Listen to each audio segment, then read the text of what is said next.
Il est arrivé au Mali au XIVe siècle et il était choqué de voir des femmes libres. Ibn Battuta, grand voyageur marocain, vient d'un monde où les femmes elles sont voilées, elles sont discrètes, elles sont très encadrées dans l'espace public. Et lorsqu'il va arriver au Mali, il va voir des femmes qui se déplacent librement dans les villes, des femmes qui parlent aux hommes sans aucune gêne, des femmes qui vont gérer des affaires et des femmes vraiment qui sont présentes dans l'espace public sans restriction apparente.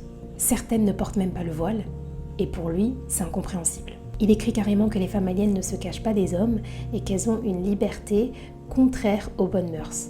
Et ce qu'il ne comprenait pas, c'est que dans la société mandingue, bien avant l'arrivée de l'islam, les femmes elles avaient un statut solide, elles avaient une place respectée dans la famille, dans l'économie et même la culture. Leur liberté n'était pas un écart, c'était une norme culturelle africaine profondément enracinée.